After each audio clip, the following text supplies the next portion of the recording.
समझो, हे भगवान, शरीर भले ही किसी को मोटा दे देना, परंतु बुद्धि मोटी कर देना। भोले बाबा सामर्थ्यवान है, और सामर्थ्यवान जो भी कार्य करते हैं, ऐसे कार्यों पर कभी छिद्रा निवेशन नहीं होता है, कभी दोषारोपण नहीं होता है। समर्थ का नहीं दोष है, सामर्थ्यवान को कोई दोष नहीं देता है। यद्यपि क्रोध के लिए आचार्यों ने कहा है, भगवत गीता ने कहा है, क्रोधाति भवति सम्मोहा सम्मोहाति स्मृति विभ्रमा स्मृति हिंसाति बुद्धिनाशो बुद्धिनाशात् प्रणश्यति। लेकिन वही क्रोध जब भोले बाबा करते हैं तो वही क्रोध प्रशंसनीय हो जाता है। भोले बाबा जो करें वो कार्य प्रशंसनीय है, और आप करो तो वो प्रशंसनीय नहीं है। आप भी करके आए थे क्रोध कार्तवीर अर्जुन सहस्त्रबाहु पर, तो आपके पिताजी ने आपको फटकार लगाई, आपको डांटा, ये ना बताओ, ये हम बताएं। लेकिन भोले बाबा सामर्थ्यवान है। भोले बाबा की आप समता नहीं कर पाओगे। छिद्रा निवेशन कर रहे, समता नहीं कर पाओगे। आप शिष्य हैं और वो गुरुदेव हैं, और संसार में चाहे जितना भ्रमण कर लो, गुरु जी से कोई बड़ा नहीं। गुरु ब्रह्मा गुरु विष्णु गुरुदेव महेश्वराय गुरु साक्षात परब्रह्म, वो गुरुदेव है। वो जो कुछ कहे वो सामर्थ्यवान है, उन्हें शोभा देगा। कमी गुरु जी में नहीं है, अगर कमी थी तो वो धनुष में थी। न माना, अगर कमी ना होती तो काहे टूटेगा। राजकुमार लक्ष्मण क्या फिर बीच में बोले, केवल मैं अधिकार है बीच में बोलने का आपको। हाँ, तुम बोल सकते हो। और प्रभावित हो जाने हैं सुशील पंडित जी अपनी ओर से 21 मुद्राएं भार्गव प्रसाद जी चरणों में 21 मुद्राएं श्री लक्ष्मण जी चरणों प्रदान किया है। बहुत बहुत धन्यवाद।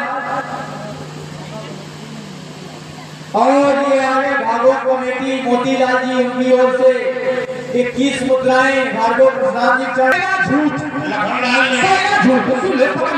अपना झूठ पकड़ो। आपने कहा कि भगवान नारायण और भगवान शिव का युद्ध प्रारंभ हो गया, पहला झूठ। युद्ध प्रारंभ हो ही नहीं पाया। यदि युद्ध प्रारंभ हो जाता तो संसार में उस युद्ध को रोकने वाला कोई नहीं था। युद्ध के प्रारंभ में ही जब प्रतिज्ञा नहीं चढ़ा पाए तो युद्ध प्रारंभ ही नहीं हो पाया। और आपने ही वाल्मीकि रामायण का श्लोक पढ़ा है, हुंकारण महादेव स्तंभितो त्रिलोचना, स्तंभित हो गया, ये आयु स्तंभित हो गया। और वहीं का श्लोक है महाराज प्रिय, वाल्मीकि रामायण का ही श्लोक है, धनुर्धुष्टु शंकुद्धो विनेहेषु महायशः देवरातस्राजर से हस्ते धनुष सायकम्। भगवान शंकर जी ने क्रोधित होकर के धनुष का त्याग किया। अगर हम कोई वस्तु दे रहे हैं तो प्रेम से दें, तो भैया इसे कहेंगे कि हमने ये सौंपा। और अगर क्रोध में दें तो जब क्रोध होता है मन में तो वस्तु के प्रति कोई समर्पण नहीं रहता है, कोई भाव नहीं रहता है। तो संकुल राजकुमार लक्ष्मण, ईमानदारी से बताओ, ये जो वाक्य है ये वाक्य किसका है?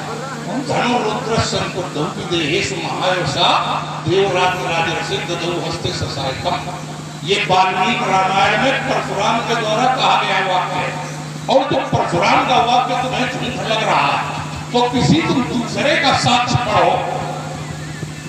भाई जब तुम्हें हमारा वाक्य झूठ लग रहा है, हमने तो स्पष्ट प्रमाणित किया, रोमांचकारी युद्ध हो रहा था। एकदास कंठस्थ विष्णोक्त बलावलीक्षया तत्राभूत महाऋषियो देवऋषि परमर्षियम्। वहां पर तत्राभूत वहां पर भयानक युद्ध छिड़ गया और दोनों एक दूसरे से जीते नहीं जा रहे थे। तो भगवान शंकर ने किस धनुष को लिया और उस पर बाण का संधान करना चाहा। और तदम दृष्ट्वा विष्णु तो हुंकार महादेव स्तंभतो त्रिलोचना।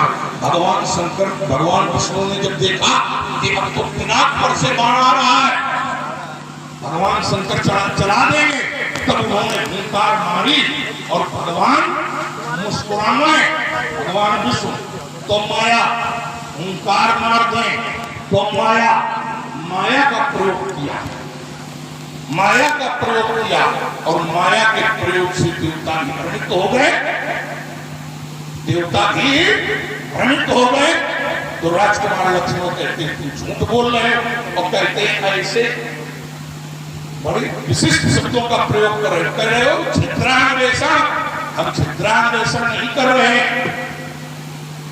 भगवान शंकर जिस माया को स्वयं में स्वीकार करते हैं, जिस माया से डरते हैं, उसी माया का आख्यान हमने दिया।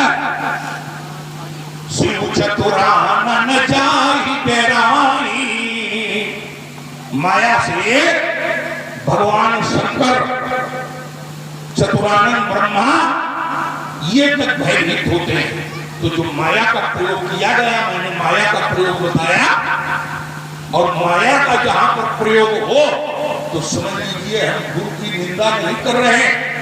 भगवान को भी, हमारे भोलेनाथ को पराजित करने के लिए माया का आश्रय लेना पड़ा, माया का आश्रय लेना पड़ा।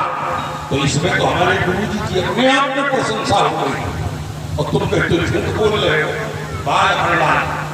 तो यहाँ पर जो बात है उसको सहज में स्वीकार करो कि धनुष तोड़ने वाले माया का सहारा लेके आप बच नहीं सकते।